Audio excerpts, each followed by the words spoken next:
Would all those who are willing and able please rise and join me in the Pledge of Allegiance to the flag of our country. I pledge allegiance to the flag of the United States of America and to the republic for which it stands, one nation under God, indivisible, with liberty and justice for all. Grant us, O Lord, light to our understanding, prudence in our investigating, foresight in our planning, sincerity in our deliberating, the grace to follow truth in our judgment. Help us to be moved in our decision neither by fear nor by self-interest, and to do our work faithfully. May we respect the authority vested in us, for thou art the source of all authority, and may we use our directives for the common good and for thy honor and glory. Amen. Amen. Thank you all. Madam Clerk, roll call, please. Commissioner Plechnik. Present. Commissioner Hammercheck. Here. Okay, this brings us to our first public comment portion of our meeting. Is there anyone wishing to address the board at this time? Mr. Massey.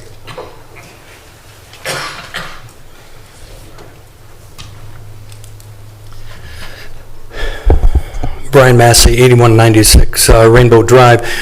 Just very quickly, I'm still so hung up on Morris Beveridge III's advertising for commissioners being a part-time position, and I've had other people ask me about how many hours are elected officials supposed to work? And I've tried to find it in the Ohio Revised Code. It may seem like a strange question, but I'm trying to answer requests by the citizens. So I haven't found it in the ORC. I'm just wondering if the commissioners know.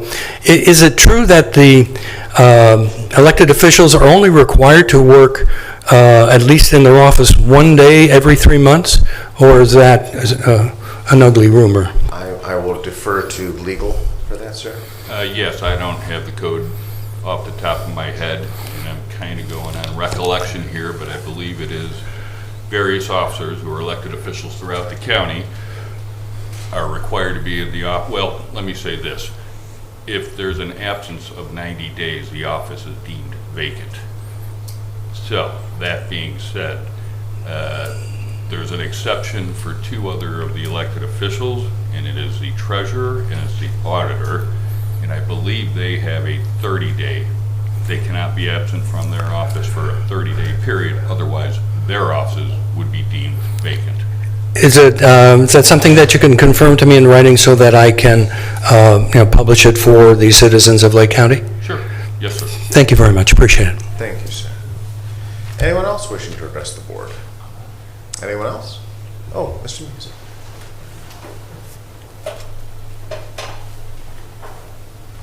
John Music, 45 Coventry Drive, Painesville Township. I just want to remind, and I'm sure the commissioners do know this, as hard as it is in trying to run the county with what is currently going on in our country on the financial side, the seniors are hurting more so. They're on a fixed income. They have no other sources of revenue, and even if they have some investments, it isn't making any money right now. So all I consider in your decisions that you make, think about the people who are on fixed incomes. And as far as wants anymore, they're lucky they can afford their needs, let alone their wants. So just remember those people when you make the decisions of spending taxpayer dollars. Thank you. Very good, sir. Thank you. Anyone else wishing to address the board?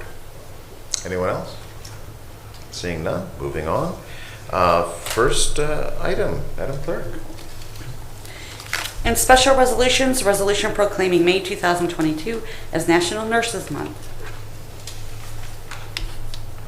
Well, we got a good one here. I will make the motion on that one. Second. And under discussion, we have some guests with us here today, and I'm going to make every effort to not mispronounce names. I will apologize in advance. We have Ann Rodenbacher, Valerie Kovacic-Maurer, Bill Osterman, Amy Tanner, and Ashley Carlucci. If you folks care to come up and share with us, you're here representing our nurses in the area. One of the things, if I could just editorialize, we do have the coming together of Lake Health and University Hospitals.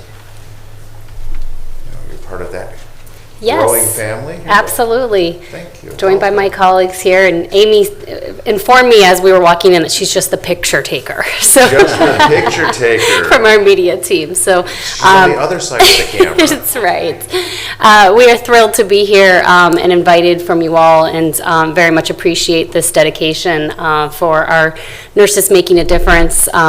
Been quite a few interesting years now, hasn't it, right? And the team has done amazing things for our community, and very much appreciate the recognition. Thank you. Now, today is a special day. It's also Florence Nightingale's birthday. That is That's- correct. That concludes the week. Now, I know that we're kind of doing Yes. this at the tail end of it, but if you want to add to that a bit. So Nurses Week starts on Nurses Day, which is always May 6th, and always ends on Florence Nightingale's birthday, which is today, May 12th. And has been several years in the making here. And actually, we had a Year of the Nurse in 2020, which just happened to be when the pandemic started. So coincidentally, 150 years later, the Year of the Nurse was the pandemic. But it always ends on Florence Nightingale's birthday. Thank you, ma'am. Thank you very much. Anything else you folks want to add? Lots of smiles. Those are important things. Commissioner Plechnik? Mr. President, I would just add that we cannot overstate our gratitude for the contribution that nurses make in every year.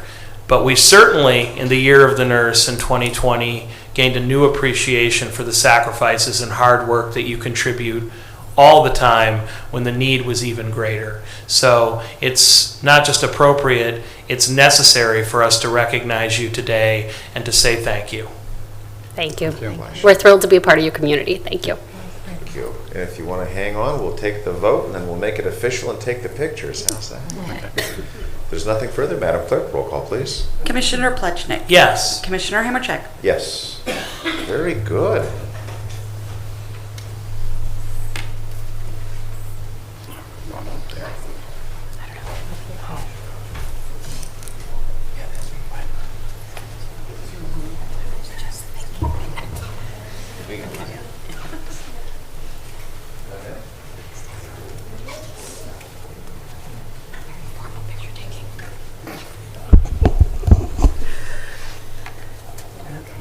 Ready? All right, who's next? All right. Morning. Say Happy Nurses Week. Thank you. That was going to be my next question. Okay, 1, 2, 3. Thank you. Thank you. Congratulations. Congrats. Thank you for being here.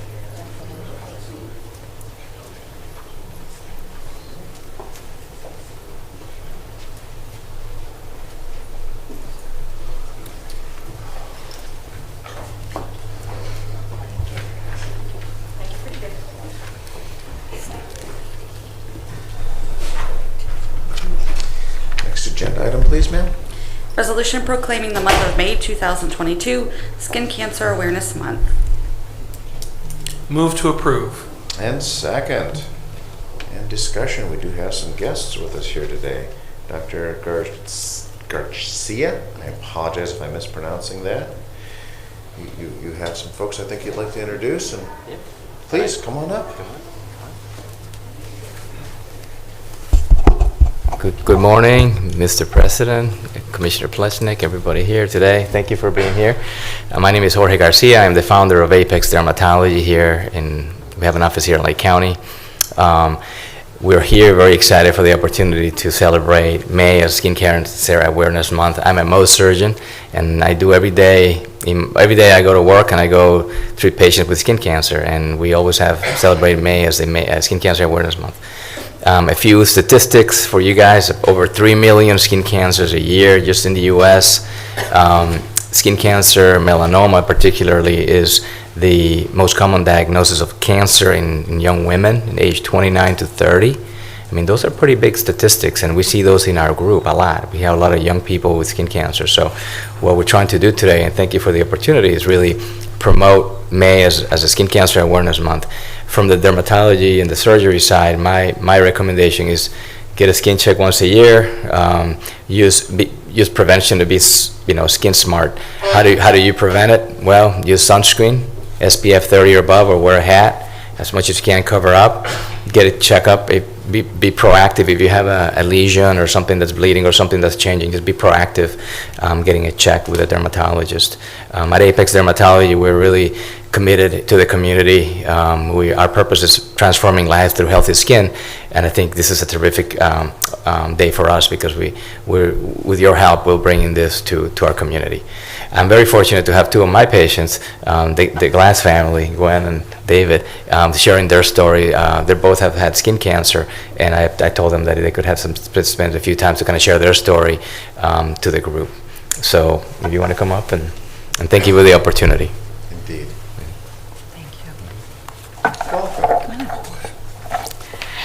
Good morning. Thank you for having us this morning to share our experiences with skin cancer. Dave and I have been patients of Dr. Garcia for quite a few years. I'm very fair-skinned, but as a teenager, I tried desperately to get a tan. Many of my friends and I remember lying in the sun and slathering ourselves with baby oil based with iodine to try and get a little color. Approximately 25 years ago, while living in Maryland, I progressed to the tanning salons, despite my being aware of the dangers. I rationalized that I only went for 3 months out of the year and going every 2 days. Also at that time, I was a school nurse at a high school. If a student came into my office and it was apparent that the student had been tanning, I did try to warn them about the dangers of being in the tanning beds, mainly skin cancer as well as premature skin aging. And I did know that my warnings were going to be ignored. The salon where I went was rather close to the school. I tried to be careful when going to the salon, for I did not want to be seen by any of the students.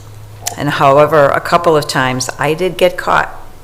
So this comes under the heading of do as I say, not as I do. In addition, I only applied sunscreen after being in the sun for a couple hours. Consequently, I have had a number of Mohs procedures for basal cell carcinomas. Most have been on my back, with one on my shoulder and one on my chest. I also have frequent actinic keratoses lesions. So now I am in preventative mode. I see Dr. Garcia at least every 6 months for a skin cancer check. It is a rare occasion that Dr. Garcia does not find a site to freeze with liquid nitrogen or a site that needs to be biopsied. I also use sunscreen, and obviously, no more tanning beds. My husband has had more extensive treatment for his skin cancer, and he will speak to you about that. Thank you. Thank you for having us. As a young man, I spent many summers at the beach thinking nothing of the damage that I was doing to my skin. Back then, sunscreen was not something that we gave very much consideration to. While in the Air Force, one of the bases where I was stationed was in Clovis, New Mexico, which is very hot and very dry. I have spent many hours on the golf course, never using sunscreen. Then as an adult, I would spend a number of hours each day in the car.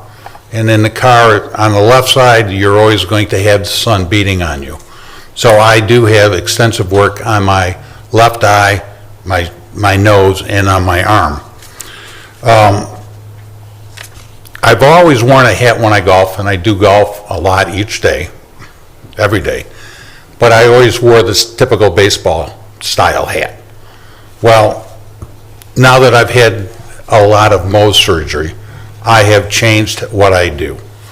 I spend a lot of time putting sunscreen on, and I also put a wide brim hat on.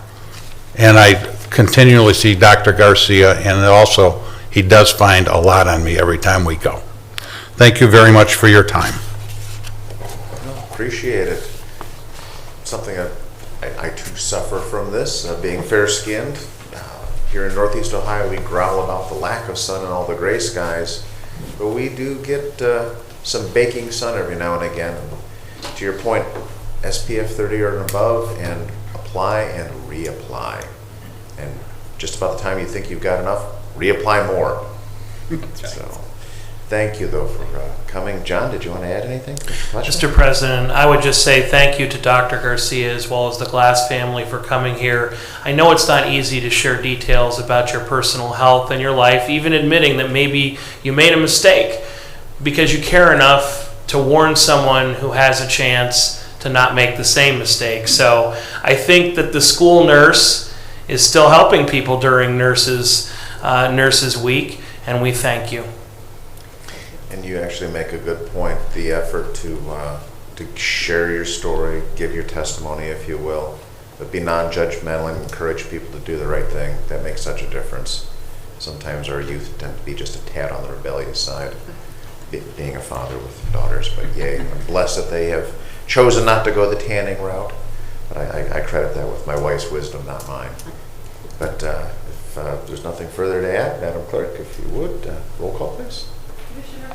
Yes. Commissioner Hammercheck. Yes. If you'd care to come up and join us.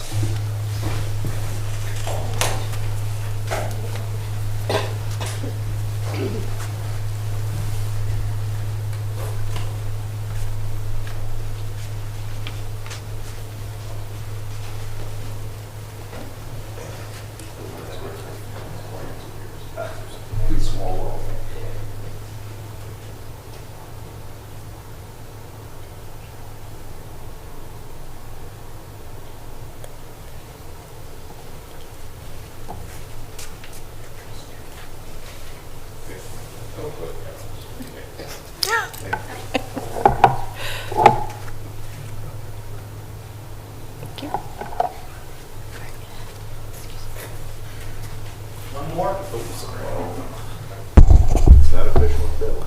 Okay, 1, 2, 3. Thank you. The Giants, unfortunately. Thank you for being here. Don't say sure. Thank you so much for joining us.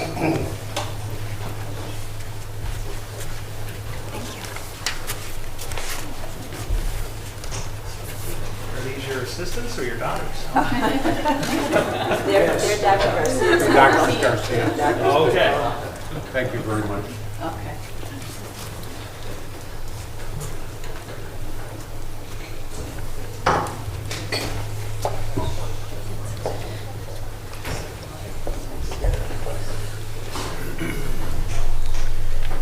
Good. Madam Clerk, next agenda item, please.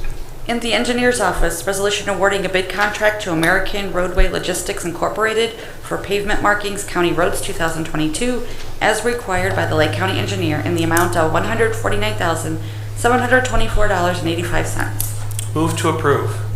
Second, and discussion. Engineer? Yeah, first of all, relative to the item that was just completed, those of us that are aging always come under the skin cancer thing, and Dr. Garcia has done his duty to me a couple of times, and it certainly is a wide-eyed procedure and awakening when you start aging, and they tell you got to stay out of the sun, you better start using sunscreen. So thank you, Dr. Garcia, and all those that work in that profession. In the meantime, this is our... Actually, add to this, you've got a certain expertise. You're a boater. That's right. So you're exposed to even more focused light. That's right. And it's very difficult for a boater to stay out of the sun, let me tell you. But I've been pretty lucky about it, and I do pay a lot of attention to staying in as much shade as possible, and using one hell of a lot. I buy it by the semi-load. Semi-load? Yeah, and I just kind of bathe in it before I go out. So. Thank you for sharing that. Anyways, back to some serious stuff for the county. And this 3 and 4 is our standard every year striping contract. They are separated only because State Route 2 we share with the cities, and they pay for 50% of the cost. But about every year we spend a considerable amount of money restriping our roads and trying to keep people safe and on the right side of the line, which is pretty tough. Yes. All new meetings, don't cross the line. Got it. If there's nothing further, Madam Clerk, roll call, please. Commissioner Plechnik. Yes. Commissioner Hammercheck. Yes. Resolution awarding a bid contract to American Roadway Logistics Incorporated for pavement markings, State Route 2, as required by the Lake County Engineer in the amount of $130,000. Move to approve. Second, any further discussion? Very good. Madam Clerk, roll call, please. Commissioner Plechnik. Yes. Commissioner Hammercheck. Yes. Resolution to advertise for bids for Lake County Road Department Salt 2022, LCE project number 2022-010, bid opening June 1st, 2022. Move to approve. Second, and discussion. I know we're finally at sunny and 70, and here you are ordering Well, salt. yeah, I'm just gonna say, it's nice and sunny and all kind of thing. It's hard to be thinking about salt, but we do have to think about salt early. We do bid our own salt, and we compare it with the ODOT price. One of the reasons we bid early is we get out there before ODOT did its chunk. And then we compare prices, and we have the option of either approving this contract or buying from ODOT, whichever is cheaper, or we think is better, if it, depending on the cost ratio. So this is the annual thing. It'll be interesting with the supply chain and all this other stuff that's going on to see what the price is going to be this year. Indeed, and thank you for your fiscal responsibility. Mr. Plechnik, anything to add, sir? Mr. President, I would just say the flexibility we've achieved by having our new salt storage facility makes all these efforts more meaningful, because if we have a good price, we can buy more. If the prices go the wrong direction, we have some supply. If the supply chain is completely unworkable, we have something to fall back on. So I think that the decision to build a salt storage facility, well, maybe not the most exciting one the county's ever made, turned out to be quite apropos. Thank you, sir. Madam Clerk, roll call, please. Commissioner Plechnik. Yes. Commissioner Hammercheck. Yes. In the Utilities Department, resolution increasing appropriations within the Lake County Department of Utilities Solid Waste Operating Fund. Move to approve. Second, discussion. None being heard. Madam Clerk, roll call, please. Commissioner Plechnik. Yes. Commissioner Hammercheck. Yes. Resolution increasing appropriations and transferring cash from Lake County Department of Utilities Sewer Operating Fund to Project Fund 596, Project 461S Mentor Wastewater Treatment Facility Digester Cleaning and Rehabilitation Phase 2. Move to approve. Second, discussion. None being heard. Madam Clerk, roll call, please. Commissioner Plechnik. Yes. Commissioner Hammercheck. Yes. Resolution transferring cash from Lake County Department of Utilities Sewer Operating Fund to Project Funds 596 for note payments due June 29, 2022. Move to approve. Second, discussion.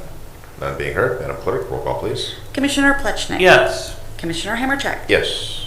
Resolution transferring cash from Lake County Department of Utilities Sewer Operating Fund transfers out to General Obligation Retirement Funds transfers in. Move to approve. Second, discussion. None being heard. Madam Clerk, roll call, please. Commissioner Plechnik. Yes. Commissioner Hammercheck. Yes. Resolution transferring cash from Lake County Department of Utilities Water Operating Fund and Sewer Operating Fund transfers out to OWDA Bond Retirement Funds transfers in. Move to approve. Second, discussion. None being heard. Madam Clerk, roll call, please. Commissioner Plechnik. Yes. Commissioner Hammercheck. Yes. Resolution approving plan specifications and estimates of cost in the amount of $1,767,600 for trunk sewer rehab phase 2 project number 452S and advertising for bids for the same, bid opening June 8th, 2022. Move to approve. Second, and discussion. Randy, a little background on that, please. Sure, thank you, Commissioners. This project is a continuation, is phase 2 of our trunk sewer rehabs, the major trunk sewers that go into our Mentor wastewater treatment plant.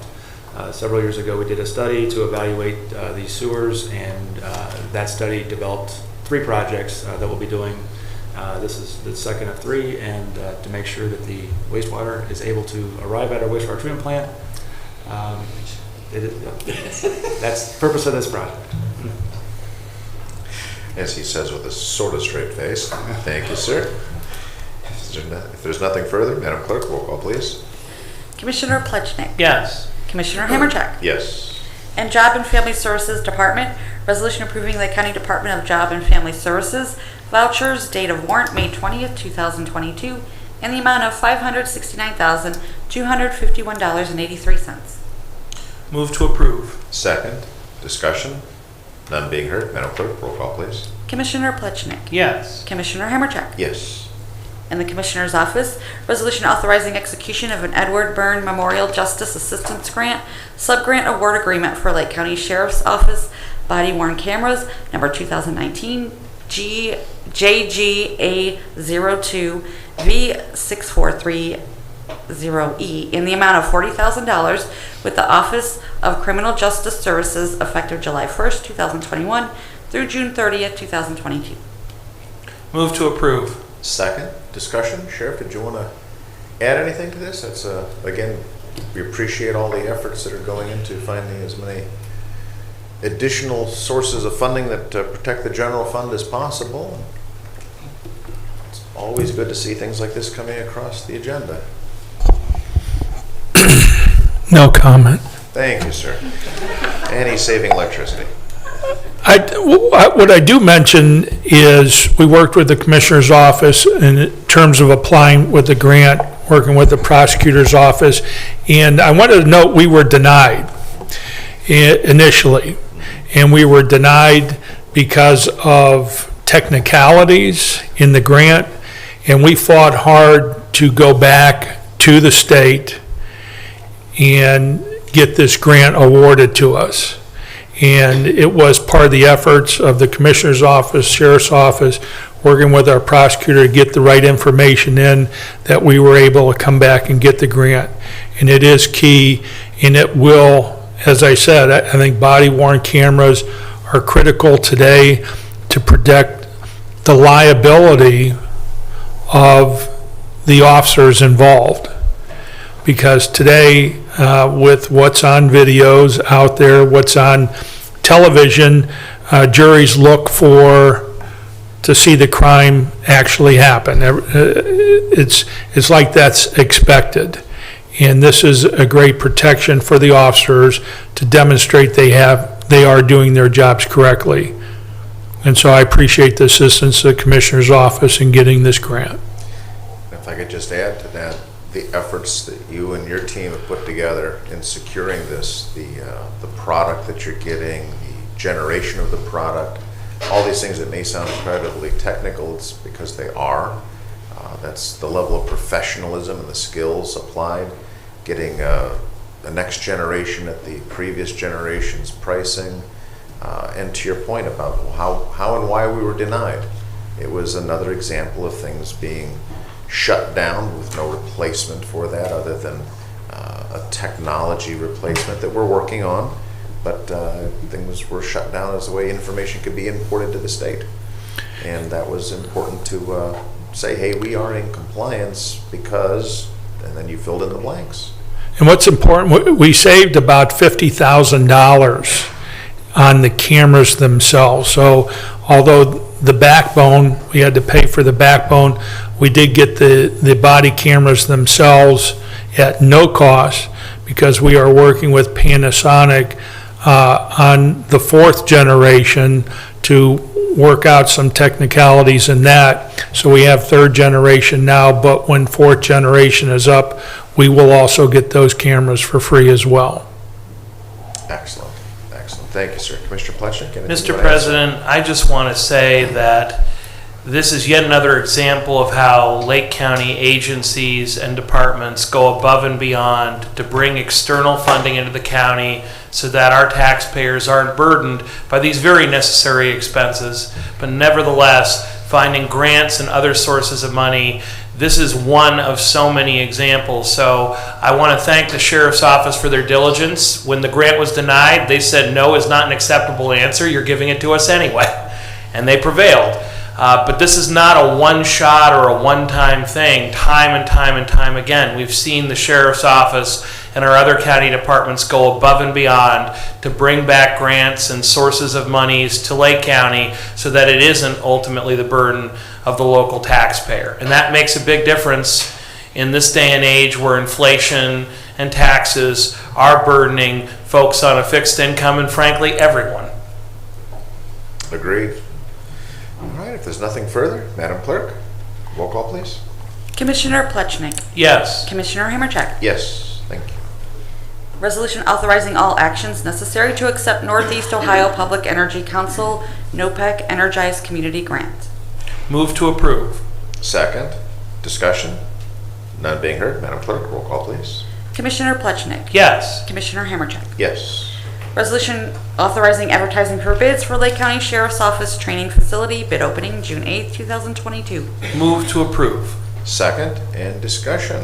Mr. President, Sir. this is very exciting, and this is big news for Lake County. I know we want to hear from the sheriff on the details, but for my part, I just want to say offering a training facility for our sheriff's department alone would be a major step forward.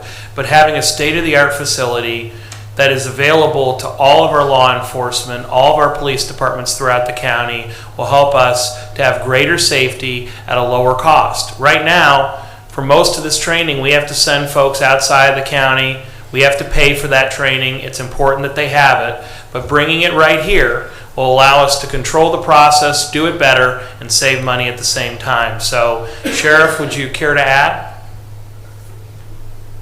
And while he's pondering that, I'm going to say a big thank you to our engineer Jim Gills for all of his expertise that he and his team have offered to this project, and to Randy Roethlisberger and his team. You know, some people are going to say, well, what does utilities have to do with this? Well, this is hosted at the landfill, and there's a whole bunch of regulatory things that we need to be aware of and keep things harmonized. And Randy and his team are professionals, and they know how to keep EPA happy. So with that, Sheriff? We are excited about this project. Training is key today, and we've never seen that more importantly than the last 2 years. And so officers are judged in terms of split seconds decisions and being able to make that. And so if you look across Lake County, one of our problem areas was having adequate training facilities. And officers were going from other departments as far down to Middlefield and as much as an hour away to do firearms training. The Lake County Sheriff's Office range, which was put together by deputies on their own in the 70s under Major Charles Caldwell, or Chief Deputy Charles Caldwell at the time. What is key is bringing in the proper equipment. And so this facility will be a training facility that will have classrooms, not only for self-defense, but for technical training in terms of what are the legal issues they need to be aware of. Because deputies have to be pseudo-attorneys at the same time, understanding the law and the application of that law and having the right skills to do that. As well, it will we're looking to install a computer system so officers can see in real time and go through specific scenarios of shoot, don't shoot, of talking down a assailant or somebody who is mentally ill, and the computer program responds to what they say on that computer system. And that type of training then gives them real life in a controlled environment that they can take back to the streets. But more importantly, one of the objectives that I had when I became sheriff is to do a training facility that is available to all 27 police departments in Lake County, and a place for them to come. So through the working with the Commissioner's Office, not only to create this facility, but also to have a deputy there that manages this facility and gets all the departments in. The type of facility that we have will enable as many as 3 different departments working at the same time at various areas to do that training. So there's a lot of individuals to get through that training, and I think this will be a state-of-the-art facility that will ensure good training for every police officer in Lake County. Indeed. If I could just add a little background, it was a shared vision. I appreciate your taking up the responsibility of being the host agency for this. I know Prosecutor Colson and his team have been working with me to find a way to develop such a facility, and you really stepped up and said, hey, we have a common interest, and your vision to support law enforcement here in Lake County and provide a facility that keeps our people here in the county. It's cost effective, and quite frankly, having a range officer, that was insightful, somebody who can help guide people through the process. If I could just, a couple of notes, we're replacing an outdated facility. The building was literally an old mobile home. It's hard to believe, but making do with such limited resources, but providing simple things, lockers, storage areas that can accommodate multiple police departments. That's so important. And again, as you talked about, the flexible space, because training scenarios and circumstances are always changing. You'll have the ability to do that. And that's a vision, and that's a skill set that you're bringing to your office and that you're sharing with others, and that's truly appreciated, Sheriff. So thank you for your diligence in your service, sir. Thank you. And as long as we're handing out the thank yous, I also would have to say thank you to our Building and Grounds Department, our Telecommunications Department. The efforts going beyond what is normally part of their scope of work in making this a possibility. It's impressive, but this is another example, though, of, as John Music pointed out, hey, be sensitive. Doing so much in-house with limited resources. This is an example of that. Commissioner Pleshnik, did you want to add to that, sir? I'd only say, Chad Felton, this is a big headline, and you can quote me on that. Thank you. Hey, was it front page top fold? That's always a goal. All right, and on that, Madam Clerk, roll call, please. Commissioner Plechnik. Yes. Commissioner Hammercheck. Yes, thank you. Resolution designating Lake County Commissioner John Plechnik a member of the Lake County Investment Advisory Committee in accordance with ORC Section 135.341 A, B, and C. I'll move to adopt that. Second. And just a little bit of background with the departure of Commissioner Young, that did have a vacancy, and Commissioner Plechnik was willing to step up and help out with that, and we'll be back up to full strength on that advisory committee. So if there's no further discussion, Madam Clerk, roll call, please. Commissioner Plechnik. Yes. Commissioner Hammercheck. Yes. Mr. President? Sir. I just want to say thank you to the Advisory Committee and the Board of Commissioners' confidence in me to serve in this role. I recognize that the work that you do with Treasurer Zurin to invest and to maintain the investments of Lake County is very significant. This has been an unprecedented time in terms of inflation and fluctuations in value, and so it's all the more important that we watch the county's money with an eagle eye.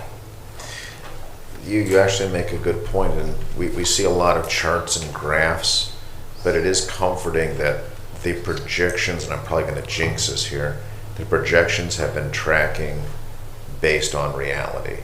So for better or for worse, the deviation associated with that, you probably noticed in our meetings, we're very fortunate to have a good team making those projections so that we can have a fairly good idea of where our budget is going to be in the future.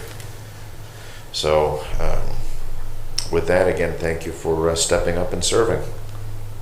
And Madam Clerk, next item, please. In the Finance Department, resolution approving payment of bills as listed on the Commissioner's Approval Journal in the amount of $1,959,915.39. Move to approve. Second, discussion. None being heard. Madam Clerk, roll call, please. Commissioner Plechnik. Yes. Commissioner Hammercheck. Yes.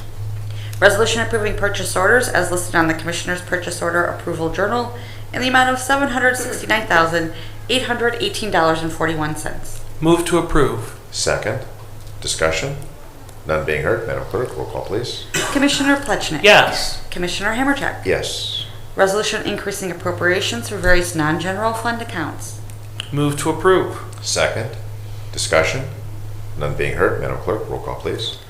Commissioner Plechnik. Yes. Commissioner Hammercheck. Yes. Resolution transferring appropriations within various general and non-general fund accounts. Move to approve.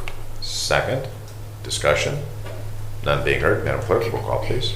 Commissioner Plechnik. Yes. Commissioner Hammercheck. Yes. Very good. Moving on to our departmental reports. Utilities. Randy. Very good. Thank you, sir. Job and Family Services. Suzanne. Good morning, Commissioners. Today I wanted to mention a couple of important things happening at Job and Family Services. The month of May is designated as Public Assistance Fraud Awareness Month. The theme for the month is, quote, fraud costs all of us. The focus of this effort is to remind people who obtain benefits through fraudulent means that they are improperly receiving and spending tax dollars. They're putting themselves and their families at risk of sanctions and legal action, and they are affecting the ability to maintain the integrity of the programs that we administer at Job and Family Services and throughout the state. This is a statewide initiative. Those with fraudulent claims lose eligibility for the programs that they are entitled to receive financial assistance from, and they are ineligible to receive additional benefits until their original benefits are repaid in full. We do have 2 full-time staff members at Job and Family Services devoted to investigating claims, gathering evidence, and calculating the dollar amounts of those claims. Lastly, I wanted to mention that if anyone in the community suspects that someone is committing public assistance fraud, the best course of action would be to report those concerns to the statewide website, which is jfs.ohio.gov/fraud. Very good, thank you. And then secondly, I wanted to mention that last week was designated as In-Demand Jobs Week, and I've asked Matthew Myers from the Ohio Department of Job and Family Services, who is a workforce program specialist, to join me today. Matt is actually housed in our building, and he partners with our business services team, and he really specializes in working with the employers in our community and surrounding areas. So I think that we spent a lot of time talking about job seekers, but I thought today it would be nice to highlight In-Demand Jobs Week and then also highlight some of Matt's work with the employers. So if he may. Absolutely. Come on up, sir.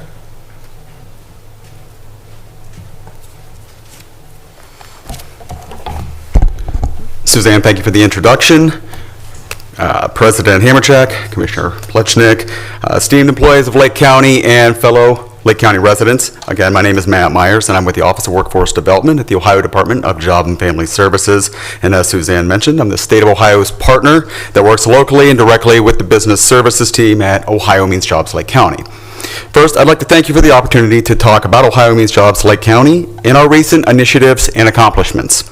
As a proud partner of the American Job Center Network, Ohio Means Jobs Lake County excels in offering professional tools and amenities that are valuable for the economic self-sufficiency and success of Lake County residents and businesses.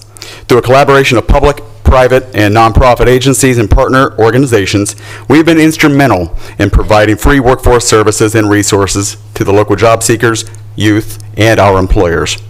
As we continue to evolve during this volatile workforce climate, we are pleased to show the impact and successes that our myriad of programs and services are having on the people of Lake County.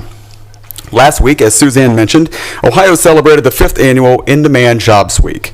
Taking place during the first full week of May every year, In-Demand Jobs Week is designed to promote Ohio's most in-demand and fastest growing industries through statewide hiring, education, and training events.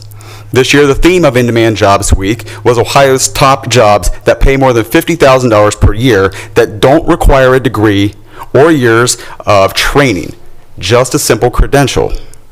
In part with Ohio Means Jobs, Geauga County, and Auburn Career Center, we co-hosted a reverse job fair at the Auburn campus last Thursday, May 6th. Now, if you're not familiar with this type of format, it's when the roles of the job seeker and the employer are reversed. In this case, over 350 upper-class vocational trade students in 23 different areas of study set up stations all throughout the school and provided project samples, handed out resumes, and showcased their newly acquired skills to area businesses. Throughout the course of the 2-hour event, representatives from a staggering 206 Northeast Ohio employers attended and had the unique luxury of pitching their business and their in-demand positions to the young local talent that is the future of our workforce. Keeping with the topic of in-demand skills and occupations, I believe it's important at this time to also mention the advantages of Ohio's Tech Cred program and the ongoing success that we're seeing right here in Lake County.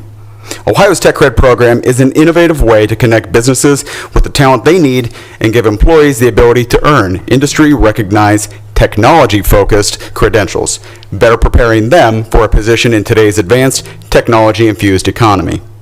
Through Tech Cred, Ohio businesses can identify the specific qualifications they need and the employees they want to upskill toward a more advanced type of position. Upon the completion of the program, the state will then reimburse up to $2,000 of training costs. Since its inception back in 2019, a total of 1,822 Ohio employers have been approved for funding through Tech Cred's program, supporting the earning of 40,824 tech-focused credentials by employees. As for Lake County, the program has been equally revered. Over the course of its first 12 funding rounds, 75 employers have taken advantage of the program, resulting in 630 credentials and a total reimbursement of $864,744 that are savings right back in the pocket of our Lake County employers. So as you can see, the education and upskilling received through the Tech Cred program has allowed employees to expand their knowledge and skills, leading to additional career growth, while Lake County employers are retaining talent and developing a pipeline of skilled workers needed for continued success. Tech Cred is currently in the middle of an open application period and will remain so through May 31st. Questions or additional program information can be found at techcred.ohio.gov. And lastly, just on a side note, I know we just passed a resolution for Nurses Month here in May. Ohio Means Jobs Lake County is graciously partnering with Northern Career Institute over in the Willoughby, East Lake area, and we are going to be hosting a healthcare job fair on May 26th to help not only graduates, but those who are displaced that have qualifications in the medical field to hopefully re-land a healthcare position in our local workforce. Again, thank you so much for the opportunity to speak today, Commissioners. I just want to say your enthusiasm and energy is appreciated, and your consistency in delivering these programs and efforts, amazing. As we talked before the meeting, your efforts with our census. Thank you. You and your team, I have to say, were instrumental in Lake County being one of the top counties in the nation. As Commissioner Pleshnik likes to point out, we were one of the few counties that actually did have growth. Yes. And you know what? If you're not counted, it doesn't count. Absolutely. And I have to say though, the energy and the passion that you bring to your assigned tasks, it's contagious. That's a good thing, especially in today's market. You know, getting people inspired. And Suzanne, thank you for all that you and your team do. It's wonderful. Commissioner Plechnik. Mr. President, I would add my thanks as well. I think that Ohio Means Jobs Lake County has been the exemplar for how local government can be involved in building a pipeline. Yesterday, I had the opportunity to visit G&T Manufacturing Company in Mentor. Vice President Colin Cutts gave me the grand tour of their family-owned business, founded in 1979 by his father and grandfather. And their number one concern, same as everyone else's, is finding qualified people to step up and take what are frankly very good paying jobs in the community so that they can keep making precision machine parts at the highest level. I mean, the technology they have is incredible. The technology we have in Mentor and Willoughby for manufacturers generally are incredible, but it's having the talent. It's having the workforce to actually make those parts and make those profits for Lake County. And so the work that you're doing in connecting jobs and job seekers really is mission critical, and we're grateful for it. Thank you. Bless you. Thank you, Commissioners. That Thank you, concludes ma'am. my report. Thank you, ma'am. All right, our County Administrator Jason Boyd is currently representing Lake County back at the litigation, the next phase of the pharmacy litigation. So Jason is not with us here today. I would be remiss if I did not acknowledge our Finance and Budget Director, Mike Matus, and all of his efforts also that went into working with our sheriff in this training facility. Mike's enthusiasm really sparked when we challenged him with, okay, how can we make this work? And he has been finding ways to fund that project that are not impacting our general fund in a negative way or compromising other projects that are in process. So I would be remiss if I did not extend high praise to Mike Matus, our Budget Finance Director. And moving on to our clerk, Madam Clerk. Yes, the next regular commissioners meeting is going to be next Thursday, May 19th at 10 a.m. Thank you. Thank you, ma'am. And legal. No reports, Commissioner. Thank you, sir. All right, moving on to old business. Do we have any old business to come before the board? Any old business? Hearing none, moving on to new business. Do we have any new business? Mr. President? Sir. Earlier today, we had the opportunity to come together with our current and former colleagues on the Lake County Board of Commissioners. You may have noticed that we continue the renovations and the work on the administration center, and we recently completed the work on the hallway leading to our county auditor's office. That hall has traditionally always been the home of the wall of service, or wall of commissioners as some call it, where each commissioner who served Lake County since our founding in 1840 when we seceded from Geauga County is hanging on that wall. We've finally finished the work there, put the wall back up, and we had a ribbon cutting ceremony to celebrate that moment with as many of our former commissioners as could join us. We were grateful to Commissioner Ray Sines, now State Senator, former Commissioner Jerry Serino, former Commissioner Kevin Malachek, former Commissioner Judy Moran, former Commissioner and current Chairman of the Board of Elections, Dale Fellows. I don't want to forget anyone. Well, let's not forget Ron. In our most recent, it's hard for me to say former commissioner for Ron. It's a little bit recent, but of course, Ron Young, who just retired from the Board of Commissioners, came together. They're not the only living commissioners. Some had doctor's appointments and other commitments, and I believe State Representative, former Commissioner Dan Troy, is actually at a committee meeting in Columbus. But all who could joined us, and we came together to celebrate their collective work and efforts. There have been 79 commissioners so far. I'm the 79th. But we honored each commissioner by recognizing their number. When former Commissioner Fellows asked his, I said, I think it's 3 or 4. Actually, it's 69. But we also recognize the 2 commissioners with the longest tenure of service. There's actually a tie for third place between former commissioners Charles D. Clerk and John F. Platts. So 23 years is the record so far. But it was great to come together and recognize the collective work in balancing our county budget, in managing our administrative staff, and working with county agencies to make our home a better place going back to 1840. And you can check out the wall of service yourself. It will be there in perpetuity right on the way to the auditor's office here in the administration center. You know, it just struck me it would be kind of fun to get you and former Commissioner Troy together. I've always said if we're going to have a historian, it would be Commissioner, now Representative Troy. He's very good at the history and the depth of where and why things were done. But I really have to say, your fun facts, you always find fun facts. I can imagine putting the 2 of you together, you'd be quite the dynamic duo when it comes to the Trivial Pursuit and just educating people. So you'd have a very broad base there. So we might want to actually try something down at the County Commissioners Association. What do you think? Lake County Monopoly? I don't know. It could work. It could work. Just a thought. Just a thought. We have been the topic of many a discussion down there. So let's maybe keep the good things going. And by the way, Mr. Felton, we have a great picture of the ribbon cutting that I'd be happy to share with you. It's not official if the pictures don't exist, right? All right. And on that, is there any other new business? All right. Hearing none.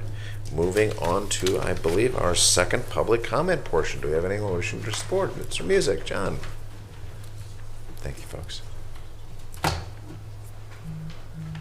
Yes, John Music, 45 Covington Drive, Painesville Township. Yes, I do want to... I think your mic may not be on, sir. Oh, it's on, light's on, there we go. Oh, there That's we go. better. Okay, John Music, 45 Country Drive, Painesville Township. Suzanne's left. But I just want to thank Jobs and Family Services. As we all know, there was a lot of fraud over the last year or so in Job and Family Services. Like I said, $1 here is $1 there. We could have spent some other direction. But also, I want to talk about the sheriff. And we have a great sheriff here in Lake County, and I thank him for what we do. And I still support a new jail. Even though things are tough right now, we need a new jail. We must give the tools for law enforcement and our military to do the jobs, the tools that they need to do their jobs. There's no ifs, ands, or buts about that, because without neither of those two, the military or law enforcement officers, we won't have a country. And we must find ways to give them the tools that they need. So I just want to make sure. And lastly, if you could put a little bit on this, I see they've been working on our old jail. Do you know what they're doing? They've been on there for a couple of weeks. I've seen them up there. Continuous maintenance. Okay. That building is literally over half of the county's maintenance efforts are going into that one building alone. So Okay. you're going to see activity taking place there on a weekly basis. Yeah, and I agree with that. We need a new jail. We got to find a way to do it, but we do need one. So we do what we have to do. All right? Thank you. Plechnik, anything you want to add, sir? Mr. President, I would just say more specifically to the maintenance being done in the jail, you've probably noticed that there's a good bit of work on the roof as well as the masonry. The leaking and the water damage has been a continuous problem as long as the jail's been open, but in recent months, we've actually had large pieces of the rubber membrane that is supposed to be the roof attempt to blow off. And so we've actually had to put large weights to keep the rubber membrane from blowing off. It's just an example of the shape that the building is in. We've also done a lot of work, several hundreds of thousands of dollars on the masonry, because the water damage is causing the brick wall to buoy out and bricks to potentially fall. And a fifth floor brick falling on someone's head would be an unpleasant thing, to say the least.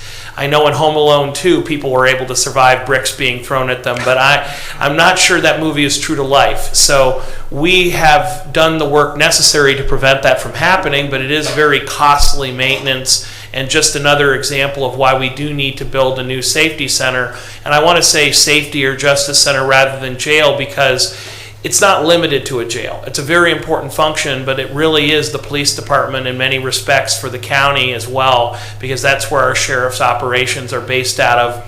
So there are actually many functions that are achieved through our safety center. Well said. Thank you. All right, sir, Mr. Massey.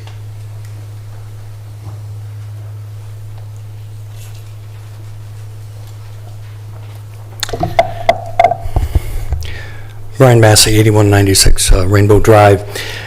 I think you know the Lobbyists for Citizens, we try to go out of our way and corroborate any and all stories or leads that we get. We try never to bear false witness. And but after what I've been reading, and I'll tell you about it, I'm wondering if I should change my standards, but it goes against my basic principles of fairness. And that is, if someone were to give me any accusations against the commissioners or any elected official, and I were to say, well, if even 1% of those are accurate, I think I'm going to post everything. That would be blatantly wrong, in my opinion, and would not meet the standards that I've tried to hold for Lobbyists for Citizens. Well, it seems that Judge Eugene Lucci does not hold to that standard. And unfortunately, maybe he's come up with a new standard for the judges in determining guilt, which really concerns me. On page 11 of a pleading of Miss Andrews, Faith Andrews, if I may be allowed to read this, Respondent Judge Lucci acknowledges that much of the criticisms of Ms. Andrews that he heard from the deputy clerk could be factually untrue, saying that even if 99% of what the deputy clerk says is arguably factually incorrect, the undeniable fact is that your management and leadership style singularly has brought chaos and dysfunction to the court. Now here's a judge, a sitting judge, that's using the standard of just get it close and I'll find you guilty. and I find that reprehensible. And I'm blaming all of the other judges if they're following this same standard. And why do I include all the other judges? Well, they have signed that journal entry. I was involved in a situation regarding property tax, levies in the county. I was involved with a group. And the group did something that this official did not like, and I had nothing to do with what the group did. But the official says, Brian, you're guilty because I'm pleading that you are guilty by association. That is another standard that I find pretty remarkable for officials in the county. So I'm just saying to you commissioners, if Judge Lucci uses that 1%, I'll call it the 1% Lucci rule, if he continues that in the court, you're going to have to build a bigger jail. Thank you.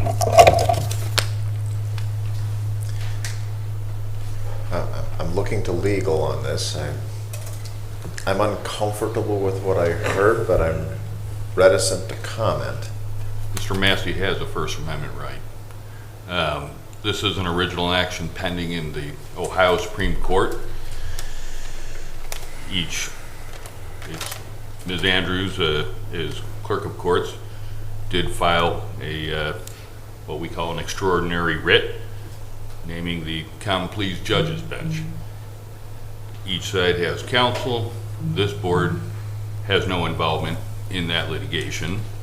Our office, the prosecutor's office, has no involvement in that litigation other than to apply to the Court of Common Pleas for the appointment of counsel, because in ordinary circumstances, the prosecutor is a statutory counsel for all elected officials, including judges, as well as the Board of Commissioners, everyone, and the Clerk of Courts. We'll have to wait and see what the Ohio Supreme Court does with this. Very good. Thank you, sir. Mr. President, Sir. I just want to take the opportunity to thank our county prosecutor's office for always giving good counsel to our commissioners and helping us to do our job well within the guardrails of not just the law, but good policy. So I just want to take the moment to once again extend our thanks. Very good. Anyone else wishing to address the board? Yes, ma'am.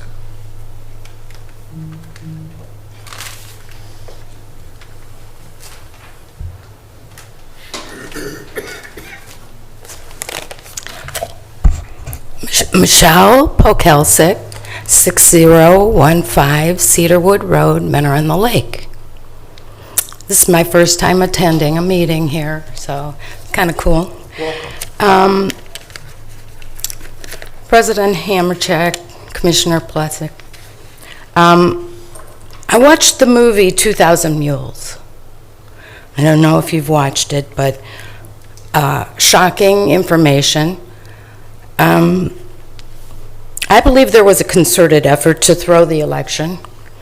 After the 2020 election, I emailed LaRose, and I asked if there was any fraud in the Ohio election.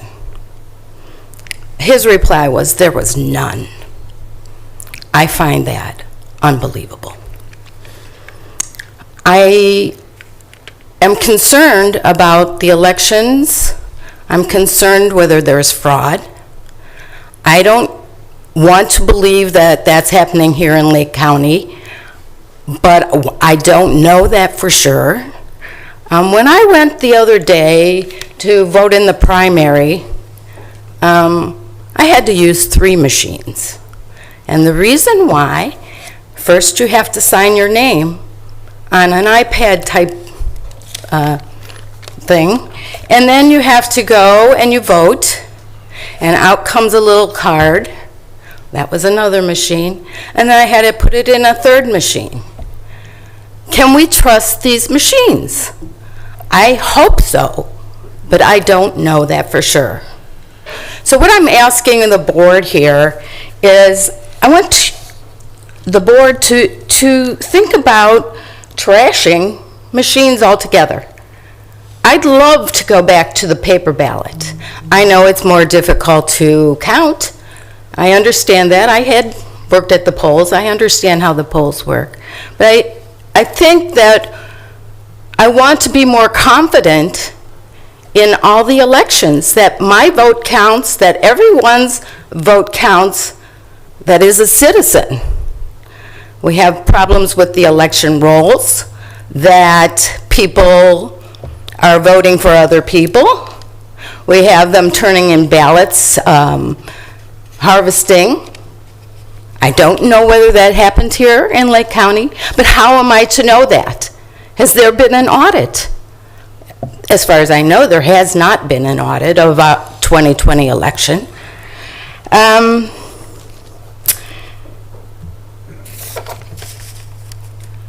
I've read about, and I know nothing about electronics or computers or anything, but I read about an embedded Wi-Fi router that's possible, and if there's one embedded in any of these machines, possibly a hacker could hack into it. How secure are our machines? So I'd really like to have a forensic audit of the Ohio 2020 election. I'd like to have it be proven to the citizens that the system can be trusted. The voters, the process, and the machines by a cybersecurity expert. I'd like a return to paper ballots. I'd like one day of voting in person with an ID. And I request all people that want to vote by ballots, absentee, it should be for those people that are out of the country or infirm. Everyone should make an effort to vote in person. And I think the voter rolls need cleaned up. We're not quite sure if dead people are voting or aliens or, people who are not citizens. So I'd like to have the Commissioner's Office request an audit of Lake County. And I just want to know if you saw the movie. Mr. President? So, number one, the movie is on my list. I have not seen it yet. Number two, the point you raised about ballot harvesting is a very important one because it's a type of fraud that can be committed with any type of voting system as long as there is absentee ballots collected. I know that Commissioner Hamercheck was instrumental in making sure that there is always a camera pointed by our telecommunications department at our one ballot box, which is right by the administration here. The administration center here, you may have gone by it as you parked. There's a camera that is pointed on that 24/7. If someone is coming repeatedly to dump ballots in the box, we do have very high quality video of that ballot box. And while we cannot afford to pay a deputy to stand there 24 hours a day, I do believe that having 24/7 videography of a high quality nature so that we can read the license plate, we can see the face unless it's very well obscured, I think that adds to our confidence that it is much harder to commit ballot harvesting here. I'm not saying it's impossible, but it is much harder to do. With respect to the voting machines, I think that the term machine is almost generous. I will say that I work with our Board of Elections to pick this particular voting equipment, and I want to give you my reasoning for why I have confidence in this particular equipment. I said at the outset I want voting equipment that is made in America. We purchased these machines from Omaha, Nebraska. I said we want absolutely no connection to the internet. And by the way, our Board of Elections did and does inspect any voting equipment that comes in to ensure that it meets specifications, including that it not be connected to the internet. So we have had that inspection by our own local personnel. And number 3, there has to be a paper ballot. You noted yourself that when you voted, your ballot printed out, and you could review each and every one of your choices to confirm that the machine had not inappropriately transcribed them. There is nothing that is counted by the machine that prints. All that machine does is it allows you to electronically make your choices, and the ballot that prints out is your actual ballot. That's what counts. The second quote-unquote machine that you put it into is really just 2 things. It is a counter and a lockbox. It's not even a computer, it's a calculator. It literally just adds together the votes of every ballot put in. So we have both the electronic count from that individual box, and then we have a lockbox that the paper ballot drops into that only the Board of Elections then has the key to open up and count. I do believe that auditing elections are important. And what a lot of people don't know is that Ohio does require every election to have an audit performed. And so we did do that audit where we pulled random voter precincts from Lake County and compared both the paper to the electronic records to make sure that there was no errors or hankus-pankus done. No audit is perfect, but nonetheless, random selection of voter precincts to compare the paper ballot, which is the actual voting record, to the count that was performed by the calculator on the box that you inserted it into. And while we found a tiny discrepancy here or there, we're talking about a handful of votes that would not have been decisive in any of the races determined. I wish that these procedures were present in other states. When the Washington Post called me to talk about voter integrity, the reporter asked me to give a quote about how no voter fraud ever happened in 2020. And I said, no, but here's a quote you can run with. I'll believe that Georgia voted Democrat when you believe California votes Republican. She said, I don't like that quote. I said, I didn't think you would, but feel free to use it. I was never quoted. I have my doubt as to how other elections were run in other states. I do think that Ohio has a much higher standard. We are not even allowed to purchase voting machines that connect to the internet. We're not even allowed to. Those are barred as a matter of state law. If we had the same procedures in Ohio in every other state in the union, I think we would have a very different and far more secure election process. But we don't have a say in California or Georgia or Arizona or Wisconsin. We only have a say here in our neighborhood. And I think that the machines we purchased from Nebraska, which once again are absolutely not connected to the internet, made here in America, and have a paper ballot so that when we do our audit, we can say, is this computer record true to the actual paper ballot that you as the voter get to review and confirm these are my choices before you put it in the lockbox. So even if someone were to somehow magically hack into the count electronically, we would then be able to catch that. In fact, would catch that when we do our mandatory audit of the paper ballot versus the electronic. I'm not here to say that fraud is impossible in Lake County or in Ohio or anywhere. A clever enough villain can find a way to defraud in any circumstance, but we do just about everything possible to prevent it. I'll also say as to paper ballots with a hand count, I am absolutely in favor of paper ballots, but count 100 ballots 30 times and you will get different results. Sure. Hand counts have mistakes too.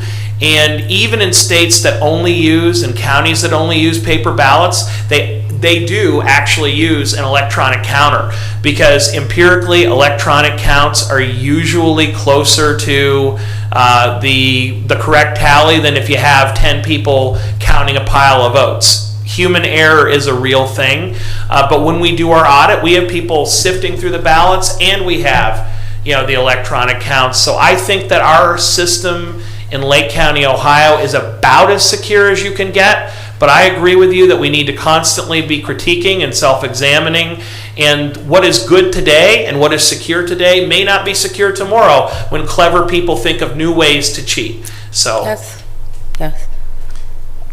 Thank you. And if I may, I'll take a swing at it if I may. Go ahead. I'll just kind of follow along. I am not familiar with the movie. I've not seen it. So it sounds like something that Is this in theaters, or where would we find this? It is on some websites. You can find it on Rumble. Some of the places you need to pay, some of them you don't. And it's in some theaters. So I think we're just going to be hearing a lot about it in the next few weeks. It's pretty explicit as far as to mules and voter harvesting and things like that. People that are so infirm they don't even know what's going on. Somehow they voted, and their children found out they voted, and it's like, she hasn't even talked or moved anything in, 2 years. How could she possibly have voted? So someone's voting for her, and I think that's part of the issue. We don't know what we don't know. We don't know if there's anybody out there voting 3 times. They can go into different places and say, this is where I live and whatever. And somehow they get to vote. Whether it's provisional or not, I don't know. But there are ways, how are dead people voting? How are they doing that? No, please wait, if you don't mind. Let her finish, please. To your point, I can't speak to other states. Mm-hmm. I can speak to Ohio, and I can definitely speak regarding Lake County. Mm-hmm. And, you mentioned Secretary of State, Frank LaRose. Mm-hmm. I believe he's a good man who's very passionate about his service. In the context that I have heard him talk about the elections and fraud, I believe I've heard words to the effect of fraud that would not affect elections. There's always going to be onesie-twosies. There have been people prosecuted for election fraud who have perpetrated actions. The voter rolls. I do not believe you're going to be seeing people in Lake County and in Ohio voting in 2 and 3 times. You can't just pop up at different voting locations. You have to show who you are. You have to be registered. You can't be registered in multiple locations.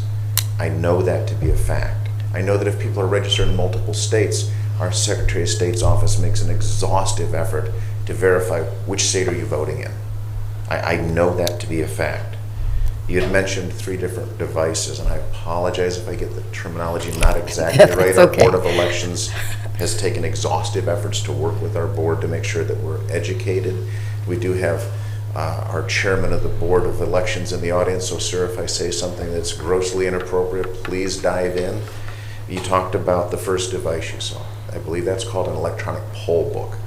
Literally, that just says that you're a registered voter, and they're comparing signatures, and it's an electronic capture of that signature. It's a very simple device. I do not believe you're going to find that that's going to be determinative one way or another of how you vote. It just says that you're eligible to vote and that you have been there on that day. And in this recent primary, for example, you declared, are you issue only, are you with this party or that party, so that you get the right ballot when you go to the device, which brings me to that second device. I believe that's referred to as a ballot marking device. It's an electronic representation of the issues and candidates that are there. It allows you to select them, and it literally prints it on a piece of paper. I have to emphasize that because I hear a great deal of talk about paper ballot, paper ballot, paper ballot. In Lake County, we have basically a hybrid device where we have an electronic interface that's consistent, and it's there. It's something that you can see, feel, touch, and it marks that paper ballot in a way that you can inspect afterwards that what I saw on the screen is actually on that piece of paper. So you have that visual confirmation that what you selected or chose not to select, which is what's also called an undervote. So sometimes you have 100 people, but you only got 80 people voted on this. Well, 20 chose not to make a selection. Some people, if they don't know what something is, they choose not to guess, which I highly encourage. If you don't know what something is, don't guess. Again, editorial comment on my part. But that ballot marking device, it takes that piece of paper, spits it out, you can examine it. I've done this myself. Is this exactly what I thought I did? Yes. You take it over to another device, that third device you speak of. I believe that's called a tabulator. That device, you put it in regardless of orientation. You'll probably notice on ours there's this little dog ear that's trimmed off so it can orient it, so it's scanning. No matter how you put it into the device, It scans it, says, oh, here's how you have voted, so that it properly registers that. It is a paper device. It is stored. So you mentioned audit. Well, we have a commissioner race now that's coming up on the Republican side. I believe it was within the automatic recount. Those are all going to be pulled. It's going to be redone. So to your concern about one all-paper ballot, we actually have that in Lake County. Every single one of these is a piece of paper. So there is something to always go back to. So again, I'm trying to emphasize in Lake County specifically, that's obviously what we're most familiar with, the level of integrity of making sure that the voter rolls are accurate, that devices are properly registering the intent, our vote. I intended to vote for this person, I intended to vote for that issue, that is properly being taken care of. You made mention of embedded routers and some, I'm going to add to your thought, these secret devices that are so mysterious and they're cryptically going to be altering things. Nothing like that exists. I can personally say I work very closely with our Board of Elections, and especially Jan Claire before she retired. We exhaustively, and our legal counsel was very closely working with us on this. We were literally going over the order forms and comparing the order of the equipment that was coming to national and state certifications. We made sure that the model numbers, I'm going to say the hardware versions, the build numbers, all of the technical specifications that we were ordering were 100% compliant with national and state certifications. And I'm looking to legal because I know you worked very closely with us when we were actually processing the purchase order. We were working with the vendor's sales department. I know this might sound a little bit exhaustive, but you have a right to hear all of the stuff that goes on behind the scenes. We literally had to proceed with a draft with the caveat that the county would be expecting and receiving only nationally and state certified equipment. They were updating. Literally, we had Ross McDonald minutes before the meeting we were scrambling to get as much put together. It took about 3 swipes to get it taken care of. That was exhaustive. But you have a right to know that there are exhaustive efforts that go completely unseen to the general public. Our Board of Elections integrity is job one. Job one. You talk about the voter rolls, and I realize I mentioned this earlier. We do have clean voter rolls. I know there are individuals who have gone down and checked house visits, gone door to door, just regular folk. And they're finding, okay, I have not heard of anybody who has brought a single example, and again, I speak only of Lake County, have said, hey, I found ghost voters. I've not heard that. Nobody's brought that to our attention. To the best of my knowledge, nobody's brought that to our Board of Elections. You talk about vote harvesting. Commissioner Plechnik mentioned we have 1 ballot box here in Lake County. Its location is certified. And yes, I can tell you there are 3 dedicated cameras with 2 other cameras that are primarily trained on that. I'm not going to get into the facility security aspects of this building, but I can tell you that there are 3 dedicated cameras covering ingress, egress, and who's putting something in that box. So if somebody was engaged in vote harvesting, we would have a clean and clear example that our prosecutor's office would be able to act on. Because they can only act on if they've got this ghostly figure of doing whatever. We have a prosecutor, Charles Colson, who demands only the highest quality evidence. And we have made that effort here in Lake County, that if someone is engaged in vote harvesting, bringing ballots in by the bushel full, we would know it. We would have it. Chairman, fellows, is there anything you want to add to this discussion, sir? Or have I pretty much hit all the key points there? You hit a lot of it, but I'll add in when everybody else is done. Okay. It's so important. I want you to feel confident. I hear the passion in your voice. I see the sincerity in your eyes. Lake County is one of the premier counties in Ohio. The level of integrity in Ohio in general, it is there. I can say that with personal confidence, and I hope that I can convey that. And again, we have a Board of Elections that has been completely open and candid as we went through that process of selecting new equipment. So I hope I've answered your questions and concerns. One more question. Yes, You have cameras that are on the ballot box downstairs, and does someone review them like constantly, or is that only if there's a fraud? Hold on, when you say ballot box downstairs, are you talking about the outside ballot box out on the driveway there? Yes. There is a, well, you probably, how did you come into the building? Front of the building there? Yeah, front. You might have noticed a sheriff's deputy down there. Yes. I'm not going to get into facility security Yeah, I don't procedures need and to know that. protocols, but you might want to casually walk by and just see what that deputy is watching. And that deputy is stationed there for a reason. Okay, good. Again, I'm not going to get into Yeah, you don't have to. facility security Sure. specific. I'm going to look to legal on that. I think that's probably best not to. No, that's fine.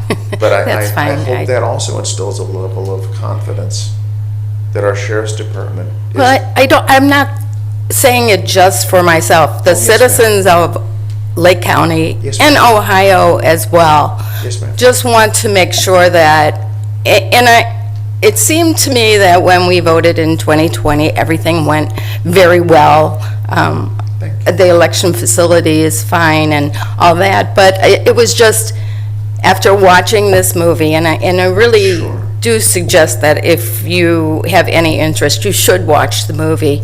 That was only one aspect of fraud that was brought in on the movie. There was only one aspect, and that basically was big ballot harvesting. Now, were they talking about Ohio or Lake County? Were they talking That- about what- other states? In that movie, they had targeted large cities. Large cities, okay. That were in states that were, the states that were of a concern. Okay. And so that's what they did. They went and looked at all the videos of those boxes that were everywhere, on every Again, I need other to street be corner, clear. in other But in states. the state of Ohio, we don't have ballot Correct. boxes everywhere. That is. And I think that's wonderful. I'm thrilled to hear that. Thank But you. that movie suggests that there is some fraud in our country around the elections. And so people need to know all the ins and outs, and I thank you for that. I really appreciate explaining all that, because our citizens do need to know that there's checks and balances on all this.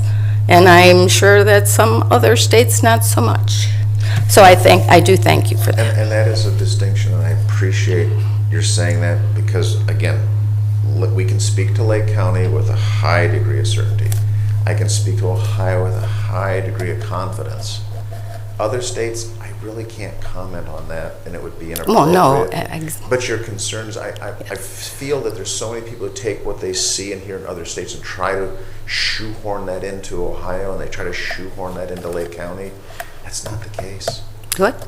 So I just, Good to and again, hear. we're always open for inspection, as you might have heard John Music earlier. Always remember our seniors, always remember this. The level of diligence in Lake County is very high. Again, we're blessed to have a prosecutor's office that's on top of things. We have a sheriff's office that their diligence is amazing. Again, we may have a deputy downstairs, but you might have noticed the sheriff's department's right behind the building. There's regular traffic through here. The professionalism with our Board of Elections, their staff, it's incredible. They're highly rated, and Jan Claire, when she retired, she was recognized as one of the state's finest election officials. One of the best. Good to And that hear. level of integrity, and the fact that the mentoring and taking the time to make sure that we, as commissioners who are approving the purchase of equipment, that we're knowledgeable. From the hip, we can, and hopefully I didn't goof this up too bad. Poor Ross McDonald's probably downstairs chewing his fingernails off right now, but that's our director of Board of Elections. Fine young man. But for us to be able to speak with some degree of confidence and being informed, I wanted to share that knowledge. But I hope that you're taking away some degree of confidence that, hey, Lake County, we've got it. Ohio, we've got it. I hope that's the message that you're going away with here today. Okay, thank you. Oh, and thank you for taking the time. Mr. Massey, I believe you wanted to add something, and Mr. Fellows? May I add something? Oh, absolutely, sir. Please. Mr. President, as Mr. Massey comes up, let me just say again, welcome to the Board of Commissioners. I'm really glad you visited us. I hope that we're not too boring and that you'll come back again. But I do look forward to watching the movie and talking about it with you. It looked very interesting to me, and I've watched some of Dinesh D'Souza's movies in the past, so I'm looking forward to it. Mr. Massey, thank you, sir. Again, Brian Massey, 8196 Rainbow Drive. I wanted to address Michelle's concerns. Michelle, I'm not sure, we know each other indirectly, but I just want to let you know that I spent with a group of people an inordinate amount of time addressing that question, because we agree that the safe and secure elections are the foundation of our constitutional republic. And we set out to find, and, we had an open mind of, was there any voter fraud in the 2020 elections?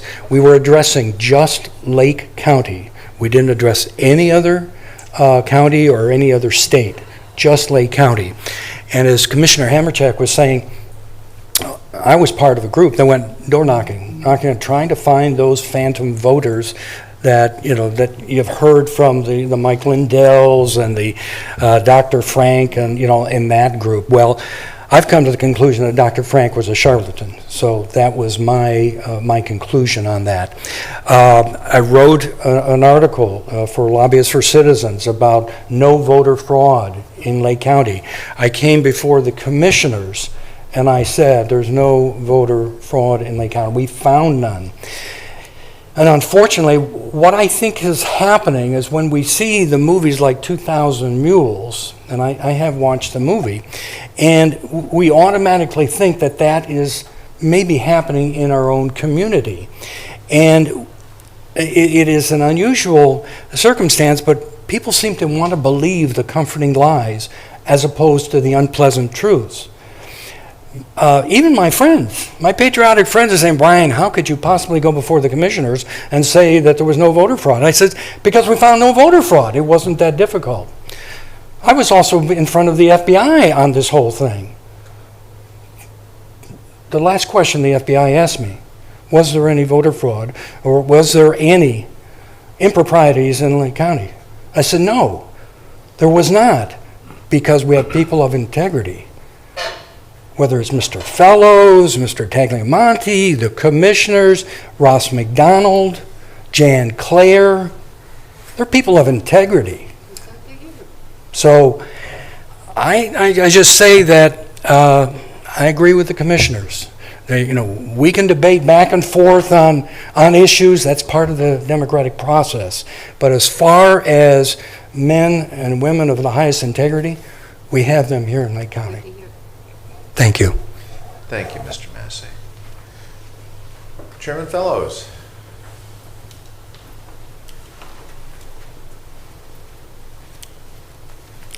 Dale Fellows, 2812 Fowler Drive, Willoughby Hills, and Chairman of the Board of Elections. So I'm extremely impressed with what everybody had to say in response and to hopefully to allay any of those concerns and fears you have of the election system here in Lake County. And Mr. Massey did do an extensive search and follow-up to try and see if there was any issues. But just to just add into what was said, and John and John, both commissioners, had a really in-depth knowledge of the equipment and the process, and they explained it very, very, very well, because the ballot marker device, that it's really like a pencil. It's like an electronic pencil. And so the great thing is you get to see it. You get to see your ballot, make sure it's correct. You put it into the tabulator, which adds it. But the official document, when we do recounts in that, is the paper ballot. The concern we've had, and I've had for 20-some years, being an elections official, is the paper ballots that people fill out. Because I can't tell you how creative our voters are. They'll do everything but fill in the bubble sometimes. They'll circle it, they'll X it, they'll do this, they'll do that. And then we, unfortunately, have to try and interpret what that person meant. A ballot marker takes all that interpretation away. We now know exactly what that voter intended to do. So that's the beauty of that. And the tabulator is, as one of the commissioners said, it's just a calculator. It just adds it up. That's all it does. It doesn't multiply, divide, or anything. It literally is just an adding machine. And that's the beauty of it. From a statewide level, the other great thing is, Mr. LaRose, Secretary LaRose, is huge on cybersecurity. That's his number one priority and has been since day one when he took office. He's military background, and he is so intense on cybersecurity, to the degree that he's recognized nationally for that aspect, to making sure there was nobody can hack into anything in our systems and things. And of course, as I tell people, the only way you can hack into our machines is with a sledgehammer.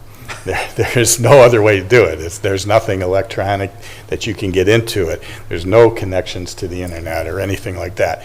The other thing about the system we have in Ohio, it's a decentralized form of voting, in that each and every county gets to select from approved voting equipment which equipment works best in their particular county.